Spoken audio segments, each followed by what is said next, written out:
All right. Good evening, everyone, and welcome in to another episode of the Boulevard Podcast.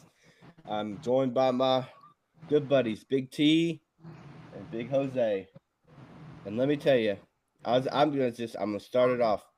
I had a question for Jose right off the bat here. Have you ever had a better start? You and me both. Have we ever had a better start to college football in our life? No, I've never had a better run of luck in my life in general. I think I'm like 39-12 right or something like that. Something Yeah, ridiculous. I'll pull it up, but yeah, I it's insane. I just know anyone listening to this podcast, anyone that follows our picks, just know at some point, I'm sure I'll go on a run of losing maybe 5, 6, 7 straight. But for now, really, really incredible start to the season, and I'm enjoying every moment of it. Yeah. I'm 56-28. You're 37-15. I mean, I've had some pretty good college. I was thinking about it earlier. I've been thinking about it a lot this week. I was the college basketball when you were in Yosemite. Yeah. That's probably the only other time I've been this hot. I don't think I missed a college basketball pick in 3 days.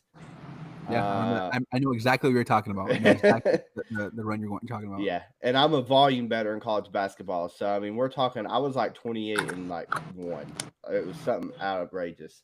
But yeah, I was gonna say the same thing. We will fall back to earth, and I'm ready for it. I'm waiting for it. I will not be upset when it happens. This has been incredible, and a lot of people may comment and say some shit, but about what I'm about to say, but I hope I do because I don't. I'm so scared I'm going to have a shitty college basketball season because my college football season's going so good. I don't. College basketball is my baby. I don't want to do shitty in college basketball. But yeah, we're excited to be here. I am a little sick, so you may not hear as much from me tonight. I'm gonna power through it. If I start coughing, I'm sorry. I'll mute it. But I'm just glad to be here with the fellas talking some more ball. Let's get into some news, some recaps, whatnot. James Franklin's gone. Kind of saw that coming. And we said on the podcast last week, Northwestern's either going to beat them outright or lose by 70. And they beat them outright. Now our boy's gone. That was a hell of a call by John. A hell Yeah, of a call. So I don't know. We'll have a little fun here real quick. Who do you guys think's the next? Not who you think it should be. Who do you think it will be? Because I know there's a lot of names going around. I have one guy in mind. I know one guy particularly is getting thrown around a lot, and it makes a lot of sense. Big T, we'll start off with you. Who do you think it's going to be? Not who you want it to be. Who you think it's going to be? I mean, we kind of talked about it over the weekend, honestly, just kind of, separately. Like, Yeah. Genuinely, I mean, who else would it be? I mean, they're not going to just go after anybody. You know what I mean? Like, they're not just, they're not going to go after, they're going to go after somebody that's proven. And so, I mean, I feel like that list is pretty short as far as coaches that are, may look to upgrade programs. And right now, I mean, Sig, as we talked about over the weekend, is, I mean, it by far makes the most sense. This is going to be a very short list of coaches that I feel like that they are going to be looking at to take this job. So, and to be honest with you, I just don't. I mean, I guess anything could happen, but I mean, that's the name that it really does make the most sense when you think about it. Yeah. I've heard a lot of names here. I've heard they have a short list. They're going to throw the kitchen sink at Sig. I don't think Sig's going to leave. I really don't. I think that he is proud of what he's building, what he has built. He's shown that Indiana can do it, which we'll talk about that in a minute. I don't think he'll leave. And then I think they go to Matt Rhule and they ask him and they say, hey, do you want the job? Bring Dylan with you. I think he might, but I don't think he will. I know Marcus Freeman's been thrown around a lot lately. I don't think Marcus Freeman will leave Notre Dame unless I don't either for an NFL job. That's it. Who I want it to be and who I think it could be, a little sleeper pick here is Matt Campbell. I think Matt Campbell could get in there. He has some Northeast ties. Good coach. If some of these bigger names don't really pan out, I think Matt Campbell would be their best bet. Jose, what do you think? I mean, yeah, we talked about it in our group chat over the weekend how Cignetti was probably going to be the favorite, or at least the name that everyone threw out there. I agree with John. I don't think Cignetti leaves. I don't see any reason why he should leave Indiana. Because while Penn State is probably an upgrade, I wouldn't say it's a significant upgrade. Like, I just don't think Penn State is on that same tier as like the Buckeyes or like Bama or whatever those true blue bloods. I'm gonna throw a name out there that I think makes sense, and I know maybe not a lot of people know about him. He's a G5 guy, and that's going to be Bob Chesney from James Madison. I think he's a hell of a coach. I really like what he did with James Madison last year. He's from the state of Pennsylvania, so he has some ties there as well. Maybe not like like the most sexy pick, I guess, but he's young. And that's the thing with Cignetti is that Cignetti is like 65, right? He looks pretty good for his age, but he's still 65 years old. Like, does he really want to start another rebuild project or whatever it may be? Like, I would assume Penn State wants someone like a Marcus Freeman in the sense that a young coach who's going to be there for a long, long time, right? So I'm going to say Bob Chesney from James Madison. I think he's a hell of a coach. I love what he's done at James Madison, like I said. And, yeah, he's from that state. So to me, makes a lot of sense. I don't really know where he stands. I think the betting favorite is either Matt Rule or Joe Brady. I think it's Matt Rule at the moment, but yeah. It's one of the two, but I'll say Bob Chesney. I think it'd be a fun hire. Yeah. Well, and speaking of coaches here, first we'll say my John Mateer news from the Chipotle order panned out. He did play. And he was planning on playing 2 weeks ago when he was at Chipotle. I got some more news for you. Rumor has it Billy Napier's out on Sunday. This is his last game. We'll have to see.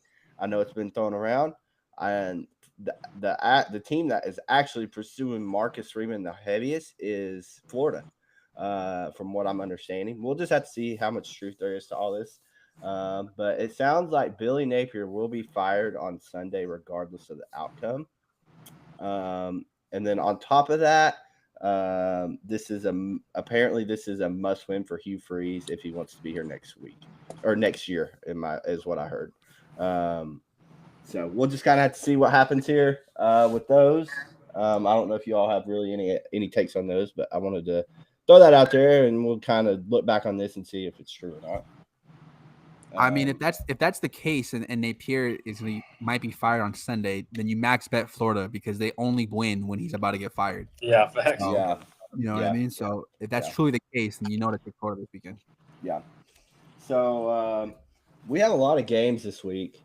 So I think we're just going to go ahead and hop into it, and then we can recap as we go. So like if we break down, we'll break down Alabama, Tennessee.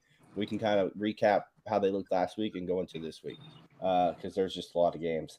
We're going to start right off the top here. Louisville getting 13.5 at Miami. Miami's off the bye, I believe. Over under a 50.5. This is our Friday night game.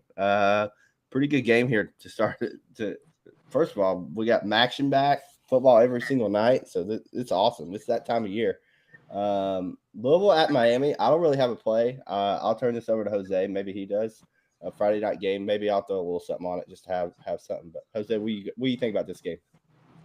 Yeah, right off the bat, it seems like way too many points to me, guys. Getting 13.5. I think this thing touched 14 at one point during the week too, for Louisville. But when you really think about it, Louisville really hasn't inspired that much confidence in me this season. Their only real test, they played Virginia and they lost, in which they were pretty big favorites. The thing about Louisville is that when they played Virginia in that game, Miller Moss threw the ball, I think, like 50 times. And Isaac Brown ran the ball like maybe 10 times. That is not the winning formula. I'm sorry. And it wasn't like they were getting blown out in that game. They lost. That was a game they could have won. You know what I mean? That was a very back and forth game. And for you to have that kind of mindset, to have Miller Moss toss the ball around 50 times and give Isaac Brown only 10 carries. Anybody doesn't know, Isaac Brown is one of the best running backs in the country. He was a true freshman last year and tore it up. He was on the all-freshman team, all-America freshman team. I'm sorry. Really, really solid player. So I'm just confused as to what their game plan was going into that game, because it wasn't like that game got out of hand and yet they still chose to put the ball in Miller Moss's hands. Now, whatever, you paid him all this money, sure, but overall, I still think you have to have a little more balance to your game. Now, when you play against Miami, listen, they're going to dominate both the offensive and defensive lines of scrimmage in this game. They have one of the best units on the offensive side of the ball, and they have some players in the defensive side of the ball, like Ruben Bain, who's going to be a top 10 pick, a lot of NFL talent. So from that perspective, again, if they're not going to commit to the run and put the ball in Miller Moss's hands here, I just don't really see him having that much success. That pass rush will get after him. And the receivers from Louisville, again, like they just haven't inspired that much confidence in me overall. I hate to say Miami's a wagon because I have question marks too. I'm not going to say that Carson Beck is reincarnated himself into, being, an All-America quarterback. But look, I'll be the first to admit he's looked a lot better than what we thought he would. Like he's really improved. And for someone who we thought was carried by, Brock Bowers and McConkey, he's really reinvented himself in this new Miami offense. So I have no play on this game. If you want to drop the 13.5 on Miami, I really wouldn't mind that. Again, I'm not saying they're a wagon, but damn, they look really good so far, guys. They look really, really good. And Cristobal is the kind of coach who wants to run the score up. Again, no play for me, but it should be a pretty good Friday game. Big T, you got anything you want to add? Yeah. I as of right now, I haven't bet it yet, but I'm probably going to be taking Miami in this game. And you mentioned it, in that Virginia game. Miller Moss threw the ball 48 times. Yeah. 48 times. He was sacked 5. They gave up 6 sacks in that game against Virginia. And if Virginia is getting in the backfield that much and causing that much pressure, that gives me no faith for what Miami's defensive line is about to do against that unit. Because they've got also Ruben Bain, and that defensive line is one of the best defensive lines in the country. And I think that they can really pin their ears back and get after the quarterback. I don't think that they have the guys to compete with Miami's DBs to throw the balls that many times. I don't see a way that Louisville gets it done. So as of right now, Miami will probably be the bet, and I probably will bet this game on Saturday. Yeah. Here lately, I like to bet teams that defenses are the forefront of the team, right? I did that with Ohio State last week, and I think Miami is the other team that you could put in that category. Miami's defense is pretty elite. So I would lean Miami myself here. No official play, but I'll just kind of have to see what happens. We're going to move on now to LSU at Vanderbilt. Vandy's getting 2.5. Vandy is laying 2.5 at home, over under 46.5. It looks like 48.5. Over under 48.5. I have no play, but I'm gonna turn this over to you, Big T. You got anything on this game? I don't as of right now. I would have to lean Vanderbilt at home, to be honest with you. Look, I don't know what's going on with LSU, like in this team, at least with the offensive side of the ball. And I know we've kind of mentioned it in previous shows, but like they're bad, like on the offensive side of the ball, just to plainly put it. They're not very good on the offensive side of the ball right now. I don't really know what's going on, and that's nervous. That kind of makes me nervous. And look, Vanderbilt was in a dogfight with Alabama. I know the score ended up making it seem like it was a little more sided to Alabama than what it actually was. But that game was very competitive, and I do believe Alabama's offense is a lot better than LSU's is right now. So, if anything, I wouldn't mind maybe the play on the under. A couple of good defenses, because LSU has been playing some pretty good defense in this game. But as of right now, I would have to lean Vanderbilt. Yeah. These LSU wins aren't really looking too good. No. South Carolina, Florida, and Clemson, like those are your best wins, and you beat Florida by 10, South Carolina by 10. I lean Vanderbilt myself here. Jose, you got anything? Yeah, what a world we live in where Vanderbilt is favored against LSU. Right. You know what I mean? That's another name that's out there for a coaching hire is Clark Lee. He is. I don't really know, if his name is being tossed around, but it should be. It is. This man is a hell of a coach. Yes. To resurrect this program, which was beyond dead. Like this program was 60 feet deep in the ground. Yeah, but I got Vanderbilt, guys. Like again, Tyler talked about it. What has LSU done to instill any sort of confidence in you to bet on them, guys? They look terrible every single game. Yeah, they beat Florida, but it required Lagway to throw 5 picks. Now I know you could say, okay, well the defense made those plays. Sure, they did, but 5 picks—that's an anomaly. It's not going to happen every game, right? So for you to only win by 10 points, that's ridiculous. You had to come from behind to beat Clemson in a game you could have lost. South Carolina was able to hold their own against you, and South Carolina is not very good. Just overall, a lot of question marks with this LSU team. Vanderbilt has answered every question I have. You know, they lost against Alabama. They look good, like Tyler said. It wasn't like it was a blowout like the score indicates. It was a pretty competitive game. Had Pavia not thrown a few picks in the red zone, they might have won this game. I think, for both these teams, is this a playoff eliminator? It's getting crazy to think about Vanderbilt being in a playoff eliminator. I think it is. I think the loser of this game is pretty much out. The winner has a real shot. It gives them at least a real opportunity to keep to maintain their status in the CFP, or at least give themselves an opportunity to make the CFP. I go Vanderbilt. I think this is a real opportunity for Pavia to show the world he's the real deal. And for Clark Lea, I mean, if he's looking to move on, here's a great opportunity for you to show all the ADs, how you play in a big game. I don't really know what kind of home field environment Vanderbilt gets because it's always empty, but this is a great, I'm sure the fans will show up for this one, whatever fans they have. Yeah. You know what I mean? So, yeah, I'll take Vanderbilt here. I feel pretty confident about this one. I will probably end up betting this one at some point. Yeah. And even with Vanderbilt not having very many fans, with them being located in Nashville, even if people are just looking for something to go do, hey, LSU's coming to town, let's go to the game type deal, because I feel like that's how it was for Bama too. When last year when they played Bama at home. So we're going to go over here to Georgia Tech at Duke, -1.5, a game I have already bet. People look at this game and are like, Georgia Tech's ranked number 12 in the country. Why are they underdogs? I'm on Duke. I love Duke in this spot. I think Duke has a legitimate defense. I do like their offense. Ever since they lost to Tulane in Illinois a couple weeks ago, they've kind of turned it around. They traveled on the road to Cal. That's a big win for them. Travel across the country, beating up on Cal. Then they got the week off. They're at home.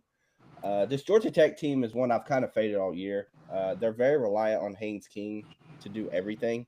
I like Brent Key a lot. I think he's a great coach. But I love Duke in this spot. This is a spot play for me, coming off the bye, playing good ball. Georgia Tech, you kind of look at their wins here. They really haven't, they beat Kansas State. They beat Clemson by 3. They beat Wake Forest by 1. They beat Virginia Tech by 15. Some of these games that you would think they might have actually dominated with how these other teams have looked. So I love Duke here. I love the defense at home off the bye. This is a spot play for me. Give me Duke. I love it. Another name's been thrown around a lot. Manny Diaz his name has been thrown around a lot. Yeah, give me Duke here. I love Duke. I think Georgia Tech's too reliant on Haynes King, and Duke has the defense to kind of contain him. Well, I think Manny Diaz was a DC at Penn State, wasn't he? So it would make some sense for him to go back home. Yeah. I don't think he's ready for it, but I mean, if he wants to make that leap, good for him. I lean Duke here as well. I mean, this is a pretty classic trap game. And the last time we talked about Duke in a trap game, we lost because we took Cal anyways. That was a very, very impressive win because Cal jumped out to like a 14-0 lead, 21-7 lead, and Duke just came roaring back. Darian Mensah has looked like money well spent. I mean, he has been playing exceptional football at that quarterback position, really one of the more underrated quarterbacks in the country. And again, like you talked about it, Georgia Tech's performances really have not aged well. They really should have lost to Wake Forest in overtime, guys. Lucky to escape that one with the win. Again, Clemson by 3. Sure, you beat Clemson, ACC favorite, at least one of the co-favorites, but still, Clemson has not been good this year. Again, just not the most impressive resume if you really break it down from Georgia Tech. I just am a big fan of this Duke football team. We've been big fans of this football team, this program for a couple years now. Is it a trap? It seems trappy to me. I wouldn't say it's like a full-blown trap, but it does seem somewhat trappy. I think people are starting to catch on a little bit now that Duke is probably better than what they're giving credit for, at least how they look on paper. But even still, I can imagine there's going to be a lot of Georgia Tech money coming in, especially if they stay underdogs. So I'll lay it with Duke here. I like it, just like John. I'll probably end up betting this game. And again, Manny Diaz, opportunity, right, to showcase your talent and potentially move on if you want to move on to a bigger job or a better school. So, yeah, LA with Duke as well. Seems trappy. Big T, we making it 3 for 3. We are making it 3 for 3 because Georgia Tech's game plan is get the ball to Jamal Haynes and then run quarterback power with Haynes King, and that's their game plan. Yeah. And I don't think that they're going to be able to do that all game against Duke's defense. I really don't, and I don't think that their offense is going to be able to keep up with the Duke's offense. I think Duke's going to be able to score some points, and I don't think Georgia Tech's going to be able to keep up. So I do see where line kind of stinks as far as it being trappy, but I mean, it's staring me in the face, so I feel like I got to take it. I feel like I got to lay with Duke. 3 for 3 for Duke. Let's go over here to Washington at Michigan. I don't have a play on this game, but I will just recap the Michigan USC a little bit. Let Jose do that as well. USC played great. They did lose their running back to a what is it called? Like pinwheel surgery or something, Jose. He's out for like 4 to 6 weeks or something like that. But King James or whatever, King Miller come in and looked like King James. Yeah. Boy, that boy running up and down the field. Listen, the 2 games that Michigan has looked the best were the games that Sharon Moore didn't coach. I feel like Michigan is really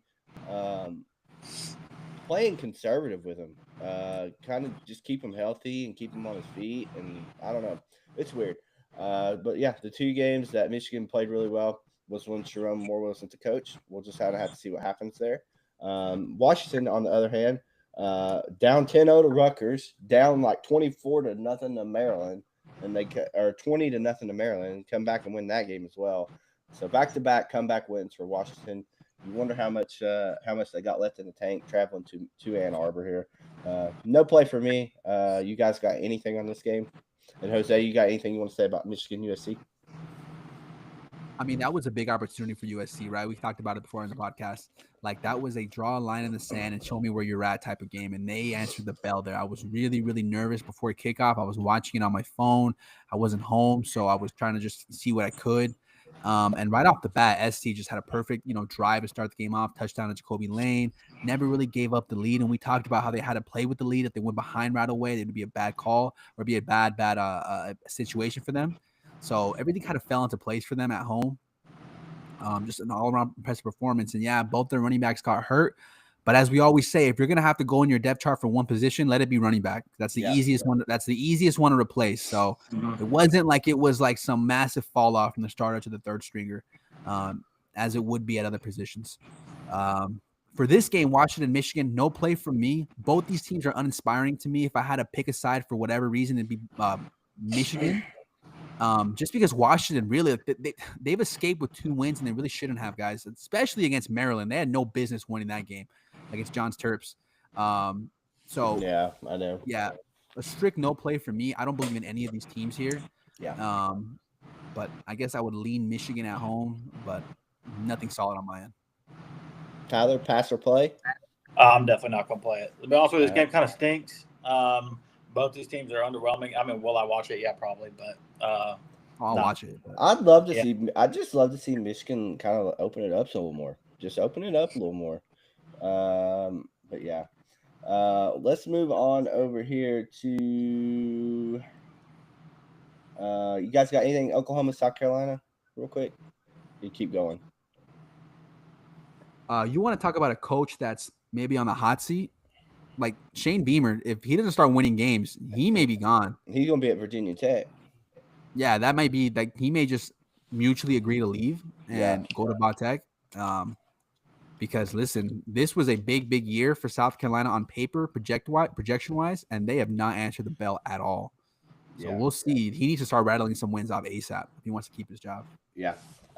Texas beat Oklahoma. And it was a defensive game for them. The defense is what won that game for them, in my opinion. They forced multiple turnovers. Jose, did you watch that whole game? I didn't watch that.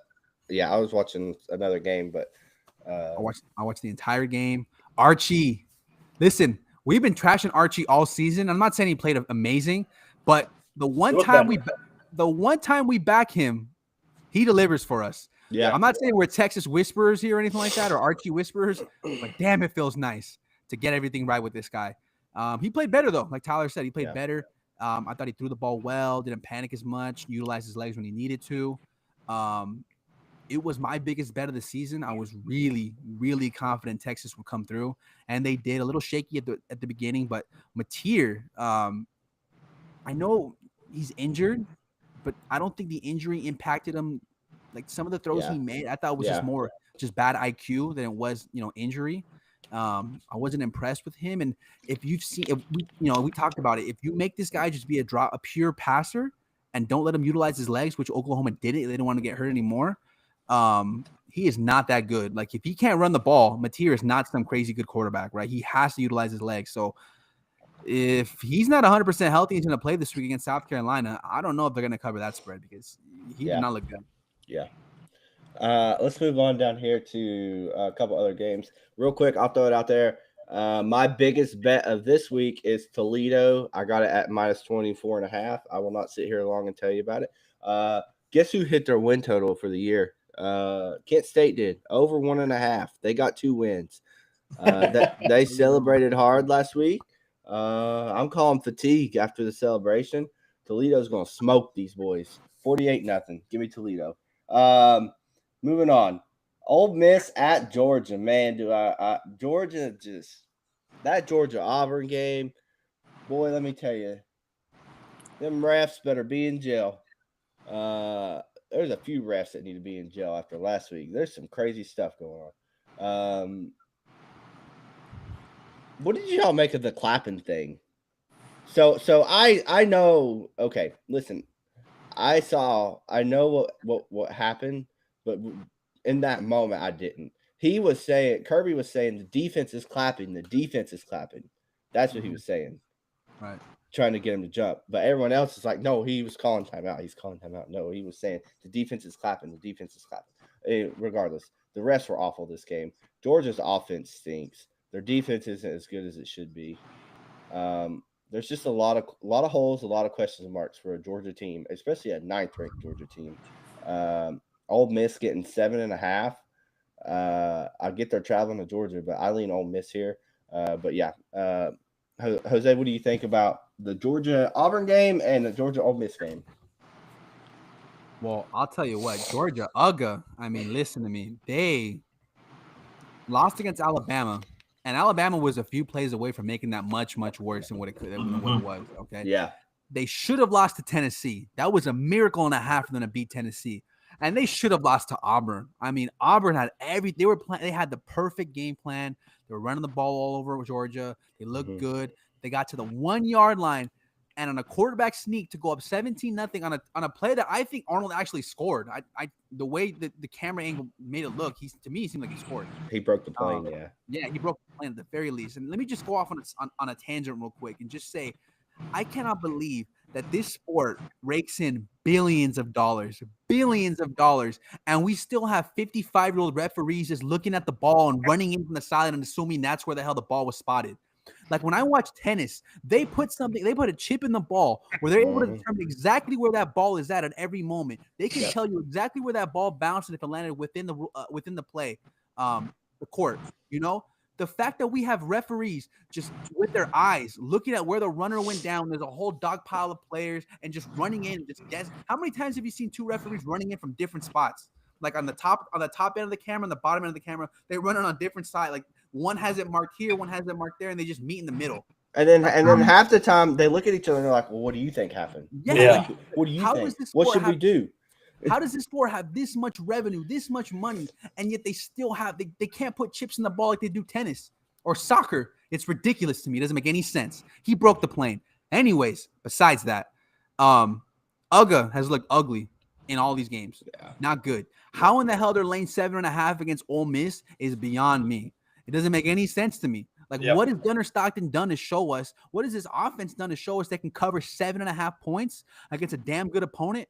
I'll take Ole Miss here. I like the money line plus 230. I don't mind any of that whatsoever.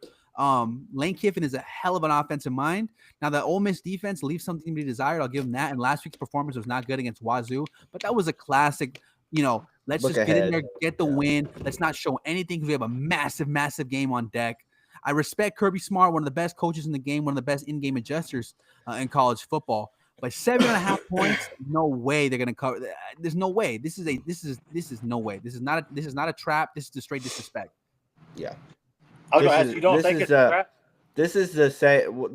This to me reeks of Indiana opening 10.5 last week to Oregon. That's what this reeks to me. This is the same thing. It's too many points. When Indiana opened up 10.5 against Oregon, I said my mouth hit the floor. Same thing here. I think this is way too many points. I've watched every Georgia game, and they do not have a competent offense and a competent defense to cover 7.5. I agree with you wholeheartedly, which is why this screams more of a trap to me than the Duke line. Like, Georgia ain't done shit. Yeah, they beat Tennessee. Cool. I mean, but there's no way. That's the only thing that has really kept me from already betting this line is like, why? Yeah. You know what I mean? Like, it makes no sense in any scenario, no matter how you put it. And I don't care how shit Ole Miss's defense is, because Georgia's offense isn't that good, regardless, against whatever defense they're playing against. You know what I mean? This line is shit to me, to be honest with you. But my boy Tyler's sniffing something. He says, "Don't play it." I'm not gonna tell y'all not to play it, and I'm probably gonna fall for it because I agree with you on how the hell are they laying 7.5 right now. But that's the only thing that kept me from buying it. Hound dog. He's sniffing it out. I don't feel as confident as in Ole Miss as I did Indiana last week. Yeah. Oh, 100%. Like, that was just straight disrespect. I still think it's disrespect.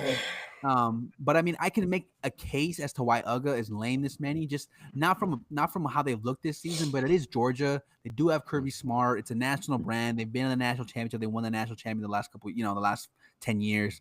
Like, so you can make, an argument there, and they're playing at home, obviously. Yeah. But just from what I've seen on the field this year, there's no way. Terrible. This should not. It just shouldn't be there. Yeah. Right now, the majority of the bets are on Ole Miss. Yeah. Ole Miss no play on the next game. Texas A&M, Arkansas. Tyler, I was going to let you see if you had anything. I know you're done with Arkansas, this and that. I will say they played good. I told you before the game started, I said Arkansas is going to cover this. Tennessee was sitting some of their starters for Alabama next week. And they played good. They played hard for Bobby. They really did. They played hard for Bobby. Omega Blake, he's the dog. He's good. Very good. Taylon Green played pretty well. Defense is still awful. That really seems to be the glaring spot for Arkansas here. I do think Texas A&M is legit. I think they are legit. And I think that this defense has a real good chance of shutting Arkansas out and running it down their throat. So I do like A&M here. I'm not going to play it, but any thoughts on Arkansas or A&M? I know this is actually kind of two teams you're real high on this year, or two teams that you've been following heavily, Arkansas and Texas A&M. Yeah, I feel like Arkansas is okay on offense. I do agree with you with what you said as far as, they did play very hard for Bobby. Yeah. I feel like there was obvious improvement there. There's a lot of buzz around Arkansas too, saying like, "Oh, let's just lose out so we don't keep Bobby." It's like, I understand him maybe with the head coach still, but like, I definitely want him to call plays. You know what I mean? Yeah. Like, I feel like the offense is fine with what he has. Yeah. I mean, it's not like we just got talent all over the place. You know what I mean? I feel like he's doing pretty good with what he's got. Anywho, our defense is shit. It's absolutely unbelievably atrocious. A&M may score 50, to be honest with you. Yeah. I just don't see they may run for 500. Yeah, literally. That was one of the things I was going to talk about is, they are going to run it down our throat.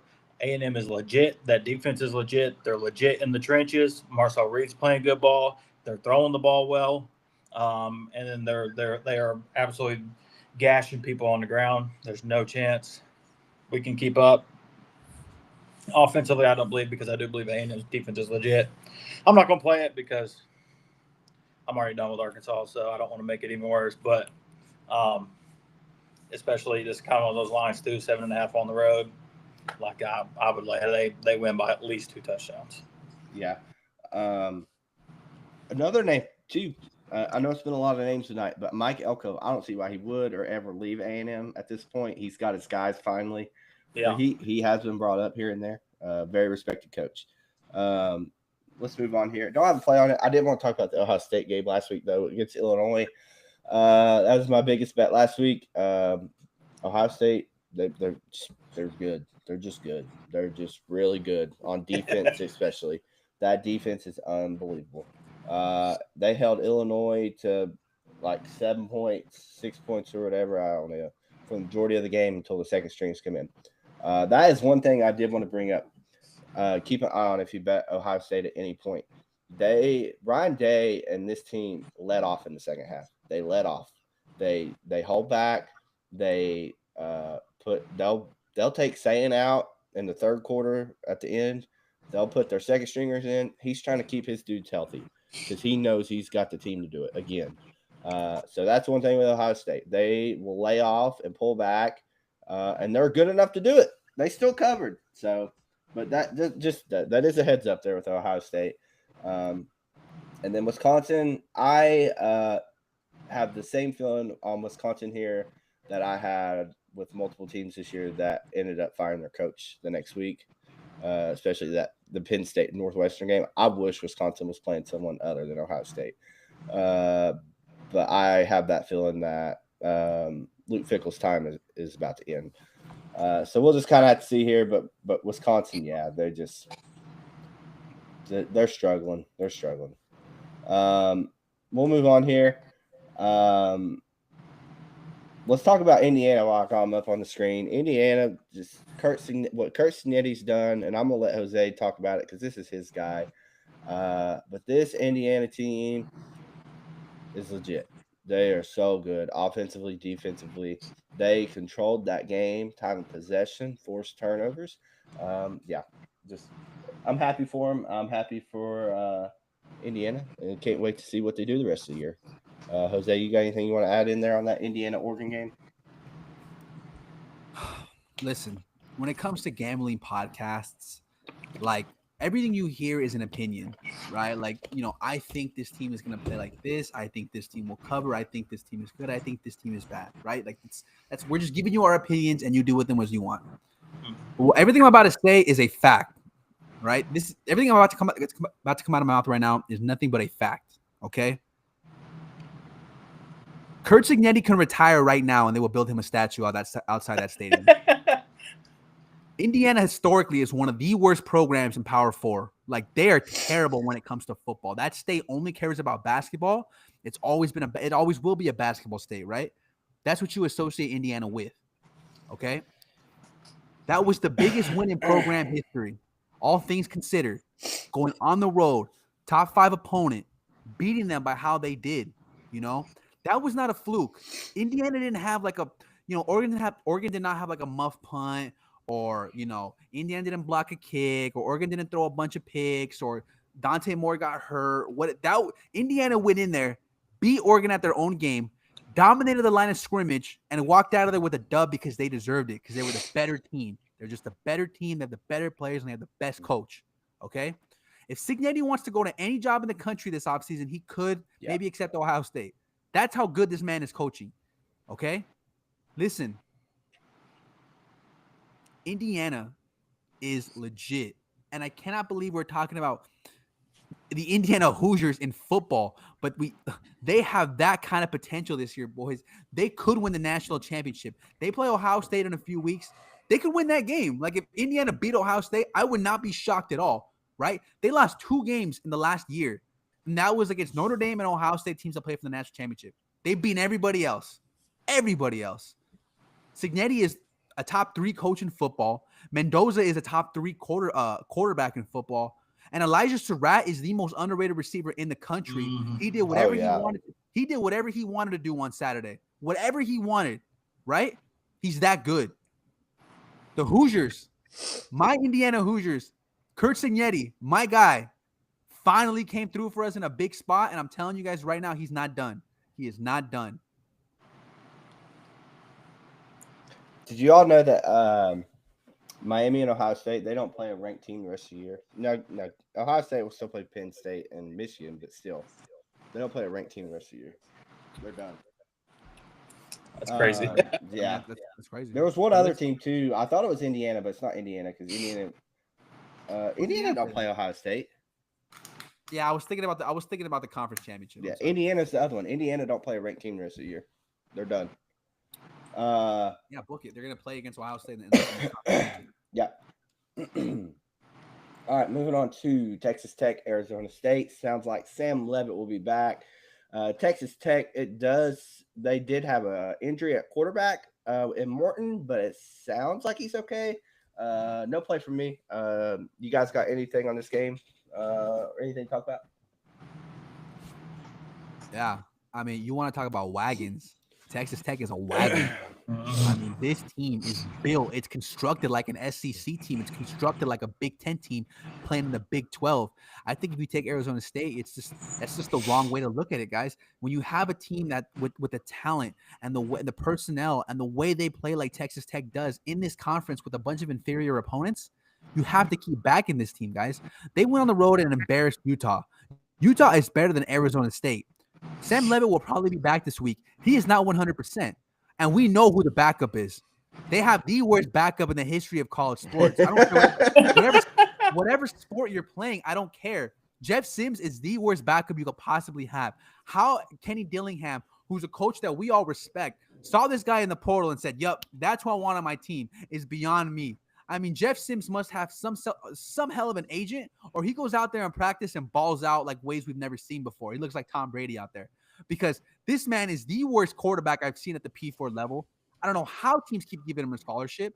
And if Sam Leavitt is one hit away from this guy entering the game, you're a fool to take Arizona State. You just can't do it. You can't put your money on that man. You cannot do it. I've already seen Texas Tech go on the road on a better environment and beat Utah at their own game. They're going to do it against Arizona State. I'll lay the 7.5 here. If this thing gets to 7 or below 7, but the News 11's going to play, you're going to take. You should be putting your money on Texas Tech here. They're an SEC team. They're a Big Ten team playing in the Big 12. And until they give me reason otherwise, I'm going to keep betting this team. They're a wagon. Yeah, I've faded Texas Tech a few times this year, and it's not the way to go. They're legit, yeah. I think they're against the spread. They may be 6-0 on the year or something. Tyler, you got anything you want to add? No, I agree with everything that y'all just said, and I'm glad you mentioned the Jeff Sims thing because I was about to go in on him if you didn't. I mean, I don't know how he's on a P4 roster. I really don't. How? He's boosting GPA or something. Dude, I don't know. There's got to be some ulterior motive there, dude. There's got to be something outside of football because that man is yes, dude. Yeah, Texas Tech is 6-0 against the spread on the year.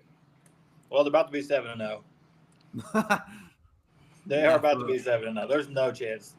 I say that, and that's exactly what's going to happen. But no, I love it. No, look, I respect Kenny Dillingham. He'll have some sort of he'll have some sort of a game plan here against Texas Tech. I know he will.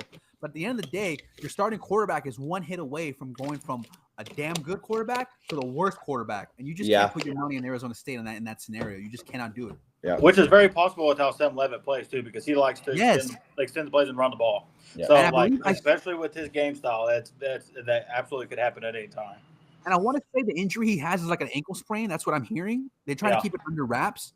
If it's an ankle sprain, he's not going to be running the ball the way he normally does, and that's a massive hindrance to their offense. Yeah. Another name that's been thrown around too, Kenny Dillingham. Let's move on here. I did take Mississippi State in this game at +9.5. I know that we've kind of talked about Florida continues to show up for Billy. I just wonder how much more they got left to show up for Billy. With the impending news that he might be gone after this weekend, maybe they show up, a little tribute game for him, and beat the shit out of Mississippi State. I don't know. Mississippi State off the bye. Yeah. Mississippi State off the bye, who actually, in my opinion, has a very, competent defense and offense, played really well every single week this year, took Tennessee to the wire. I just think 9.5 is too much coming off the bye here. Also, I do question how much motivation these Florida players have at this point, given what they were expected to do this year. But maybe they do. Maybe they show up for Billy one more time before he gets fired. They win 70-0, and he gets to keep his job another week. But yeah. They do play pretty hard for him, regardless of the outcome. Yeah. And that's one thing Jose did say last week. Talking about this Florida team, they do fight, and this was about the time last year that they started to figure it out. So who knows? I may actually look to take Florida in this game. I haven't done it, but I will be looking to take Florida in that game. We already talked about Texas. They showed up on defense last year, playing Kentucky. Let's move on to these two big games right here. Tennessee traveling to Alabama. Tennessee getting 8.5, over under 58.5. There's a lot to unwrap here. I'll kind of go quickly because I don't know how long I'm going to get to go here. Tennessee suffered some injuries last week. That is to take note of. They got beat up when they played Arkansas, Tyler. I don't know if you watched a lot of that game, but I know Aguilar got hurt, receivers got hurt, tight end got hurt. I mean, they got running back hurt. They got beat up. So injury report will be something to keep an eye on here. Secondly, I don't know if it's going to matter. It does sound like McCoy's going to come back for Tennessee, but I don't know if it's going to matter. Alabama does come off that big win against Missouri, so we'll kind of have to see. Maybe there's a little fatigue, legs tired. I'm going to back Tennessee here, 8.5. I don't know if it's going to matter, though. This is kind of like one of those spots where Alabama could win by 40 or Tennessee takes them down to the last possession. I think that's what's going to happen. Give me Tennessee plus 8.5. That's my team. Go Big Orange. We're going to the playoffs. Let's go. Jose, I'll let you go because I know you were on Missouri last week, so you probably saw a lot of that Alabama game. I kind of covered what I saw in the Tennessee-Arkansas game. So go ahead. Yeah, I'm going to lay it with Alabama here, and you talked about it, John. Tennessee got banged up. Joey Aguilar, I'm not really sure how healthy he is. I still think Ty Simpson's the best quarterback in the SEC and one of the best quarterbacks in the country. I'm still a big killing the board guy. But again, there's just too much uncertainty with Tennessee here. Massive game, though, for both these programs. And I do have a lot of respect for Josh Heupel. I think he can put together a pretty damn good game plan here. Massive rivalry game, of course. But I'm going to lay it with Alabama. I like the way they ran the ball. I'm not really sure if Jam Miller's going to play in this game, but I like how they utilize the run. But again, I watched a lot of that game, guys, and Ty Simpson continues to impress me every single week, And if Gunnar Stockton was able to look somewhat, credible against Tennessee, I can only imagine what Ty Simpson's going to look like. So, yeah, I'm going to lay with Alabama. Maybe I don't feel as confident as in some other plays, but, I probably will bet this game, and, I'll take the Tide.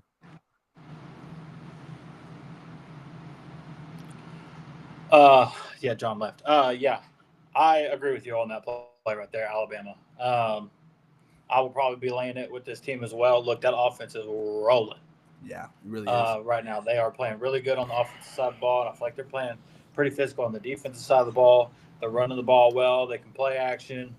Receivers are stepping up, making some catches. Hell, Caden Proctor's getting as many touches as just about anybody else on the team. I was about to say, they even have the offensive tackle getting involved. Dude, that was wild. Yeah, that's 2 weeks in a row. He's like gotten plays on offense. So yeah, I like Bam as well. And I was listening through the headphones. I was gonna say, yeah, Jam Miller got knocked the fuck out last week. Yeah. We'll have to see if he plays this week. But I will say I think Tennessee will lose this game. I think this is their last loss of the year. I don't think they'll lose anymore. Their next closest game will be Vanderbilt. But I think they'll handle Florida, Kentucky, and everyone else. So we'll kind of have to see. I think Tennessee will get in at 10-2, and we'll have to go from there. USC at Notre Dame. This is going to be a fire game. Notre Dame's getting 9.5 at home. I have no play. I'm excited for this game. I want to have a play. I'm just not going to force it. Oh, I do have a play. I took the over in this game. Over 61.5. Very small play. Because I wanted something on this game. I did take the over. I think USC and Notre Dame have two of the better offenses in the country. Notre Dame's kind of shown that. Notre Dame's defense has not been as good as people would expect this year. So I do think this is going to be a lot of points scored in this game. Jose, what you got? This is your Trojans playing B Magic's Fighting Irish.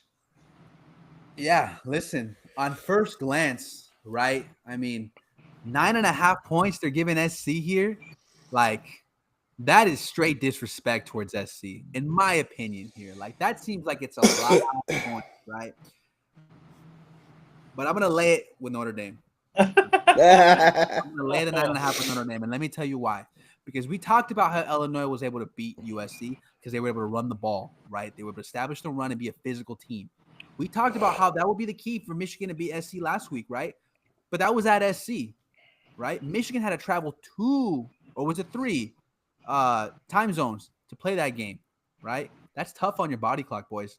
And historically, like, teams' records when they had to travel that much is very, very bad, right? And that all factors in. Michigan was not able to establish the run. They were not able to establish any sort of game plan because SC jumped out to that lead, right? Notre Dame will establish their game plan at home. They will do that. And for as good as Illinois is at running the ball, for as good as Michigan is at running the ball, if Notre Dame wants to, if they want to run the ball and be physical, they're the best in the country. Like, that's how good they are. They have 2 running backs who are probably going to be first-round picks. They have an offensive line stacked with talent. They have a quarterback who's finally starting to understand the playbook and play to the level that we think he can play at because he was a 5-star recruit coming out of high school. The defense, like John talked about, wasn't as good early in the season, but they've been getting better these past couple games, right? They got healthier, got some key guys back. The secondary is trying to play a little bit better the way we thought they could. We need that against this SC offense because they have some of the best receivers in the country. Kai Lemon will probably be a top 10 pick of the draft coming up this year. Kid's a dog. Yeah, I really think at home here, in a rivalry game, in a game that Notre Dame has, like SC has to have this game, but Notre Dame really has to have this game. They have, and they can't just afford to win now just by 3 points they have to win with style the rest of the season. And this is their best opportunity left. A nationally ranked team, a rivalry game, prime time, everyone's going to be watching, right? Don't get it wrong. The committee wants to put Notre Dame in the playoffs. They want to have Notre Dame in the playoffs every single year. That's the brand they carry. You know what I mean? Just give them a reason. Here's your chance, Notre Dame. Give that reason to the committee. Go out there and beat SC by 14. Beat them by 17. If they commit to the run, if they give CJ Carr a manageable game plan and commit to the run, they will cover the spread. Now, if SC comes out and goes up 7-0, 10-0, I will be live betting Notre Dame at that point anyways. Yeah. But to cover this 9.5, I think if they win the toss, take the ball and score, right? Show SC that you're more physical than the teams they've already played with. Yeah. To me, this line screams trap to me, boys. It does. Like, a lot of hype with SC beating Michigan last week, but that was their Super Bowl. That was a game SC needed to have. They don't need to have this game. It was the Michigan game they needed to have, right? That was the one they had to have at home. They got that one. I don't want to say a letdown spot because it's a rivalry game. You're going to get up to play this game regardless of what your record is. But I think Notre Dame needs this one. They need to win it with style, and they have the personnel and the physicality to really put it on SC here, boys. I'll lay it here. Seems kind of trappy. I'm not going to fall for this one. I'll say the Irish win this game. I'll say 42-24-ish, something like that. Hey, that covers my over. I'm happy. Yeah. Tyler, you got anything you want to add? Yeah, I like Notre Dame as well, and I do agree with what you're saying. It's not really a letdown spot, but it kind of is at the same time, just because of at least for me, just because of how big that game was for USC last week, and all the other things you mentioned that I had as well that I'm not going to repeat all of. But defense is figuring it out, offense is figuring it out. They can run the ball with anybody, against anybody. I think they're coming too. I think it's kind of a slow start. CJ Carr coming into form, and it is long travel. So yeah, I will take Notre Dame as well. All right, I think we got one more game real quick, and then we'll give y'all some bets for the week. I think we got 2 more actually. Yeah, we got 2 more here real quick, and we'll give you some bets for the week. Missouri playing Auburn here. I actually really like Missouri in this spot, regardless of what happened last week. I thought Missouri played really tough. This is a team that I've kind of faded all year, but last week I kind of felt for them. They play hard, defensively, offensively. They run the ball well.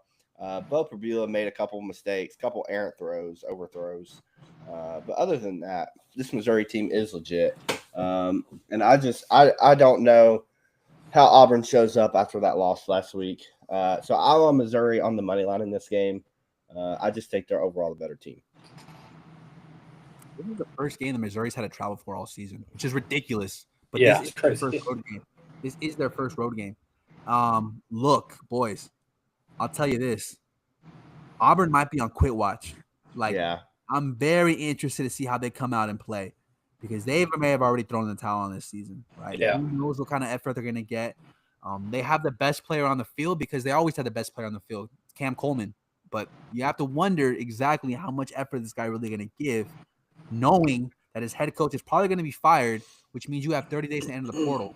You know what I mean? So he may already be thinking for his next contract. I have no play here. I mean, if I knew Auburn was playing 100%, I'd probably take Auburn here as the home dog. But I don't have that. I don't have that certainty. I don't know if these guys have already quit. Because of that, I'll just, I'm gonna no play this one. Big T, you got anything?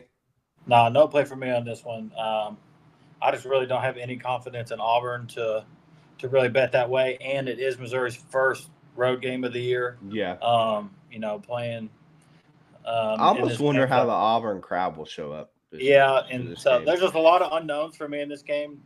For me to I could even see this crowd turning on Hugh Freeze halfway through the game if Missouri goes up. You know what I mean? Yeah. Be like a Cal coming to Auburn last year kind of deal, maybe, but Utah at BYU. Utah's getting 3.5 or is laying 3.5 on the road here against a BYU team that's somehow undefeated. Freshman quarterback Bear Bachmeier. The BYU defense is actually very good. I think that's what's carried them this far through the year, over under 49.5. I still like Devin Dempierre in this Utah offense a lot. That being said, I do not have a play on this game. It'll be a fun one to watch. I've faded BYU a couple times and I've got burnt. So no play for me. This stadium's going to be rocking. Yeah. By the way. I can't wait to watch this game. Yeah, this game's going to be rocking. This is like a night game, right? Like a late game. Yeah, late game. It's gonna be great.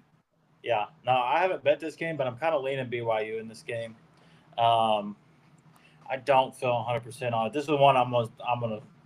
It'll probably be 7:30 of my time on Saturday when I do place this bet. Yeah. No, it'll probably be late just for the sake of betting the game, but I do kind of lean BYU in this game. I will tell you what. I watched BYU play against Arizona last week. This team should have lost against Arizona. The only reason why I'm scared to take Utah is because you're giving me 3 points on a rivalry game at home. Yeah. It's always going to be tough. But listen to me, guys. This BYU team, at least the way I'm seeing it right now, is shaping up like the team from last season, right? Where they're undefeated. They're winning all these games they really shouldn't have won. Their defense, right, always shows up. Their defense was great last year. But offensively, right, we talked about how Resclaff wasn't all that. I don't really believe in Bachmeier, at least not yet. I think he's shown some promise, but he can't really throw the ball downfield with precision and accuracy. To me, it screams of the team of last year, like the exact same carbon copy, which makes me wonder, does BYU play Kansas this year? Do they play Kansas, John?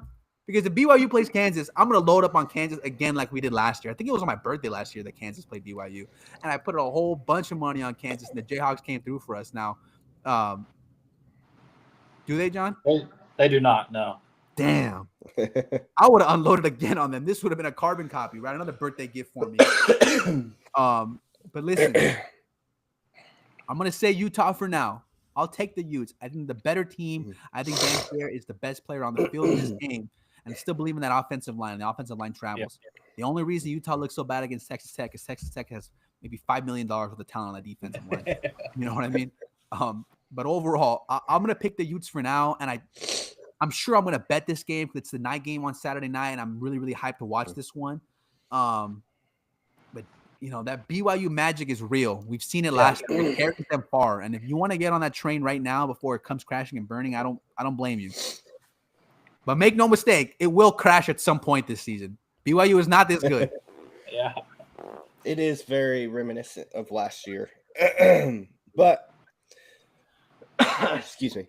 Let's move on to some bets for the week. Jose, what do you got? Okay, so I got Ole Miss +7. That line makes no sense to me whatsoever.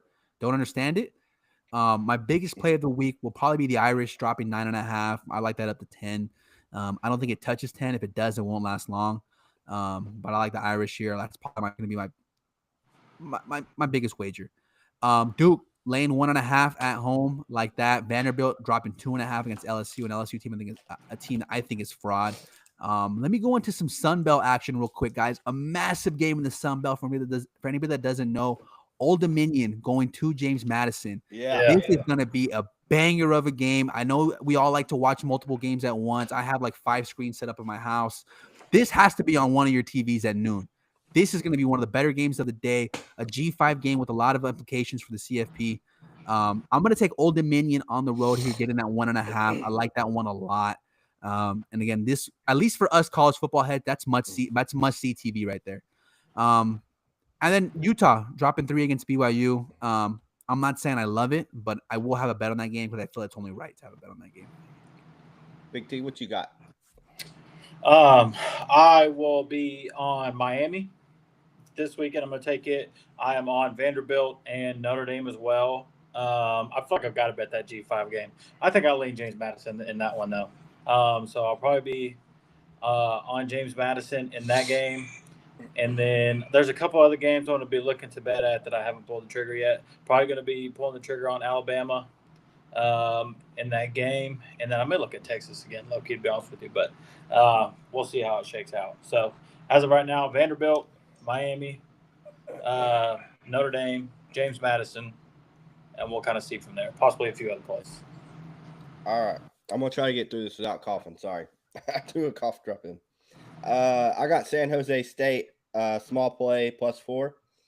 My 2 bigger plays earlier in the day. Duke -1.5. I really like them playing Georgia Tech. We kind of survived. Duke was on my other one as well. Toledo -24.5. I think this is the top-notch team, and they're just going to absolutely roll. Can't hear. Missouri moneyline, Mississippi State +9.5 playing Florida. I'm on Penn State this week, money line. That is my dog of the week. Listen, I didn't even get to talk about it. I'm on Penn State money line, my dog of the week, playing Iowa at Iowa.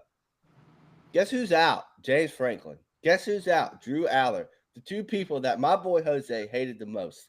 The 2 people that was holding this team back. They're going to come out and play.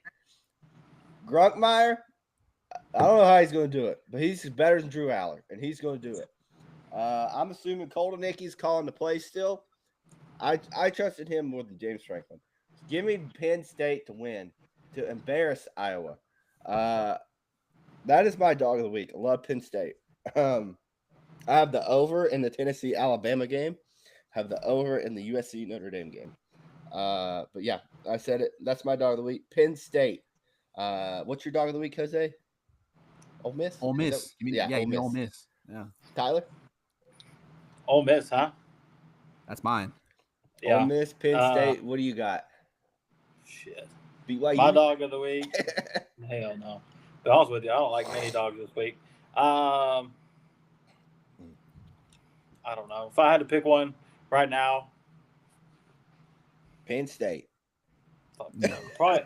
Maybe I've been looking at that Auburn line, but I don't feel good about it.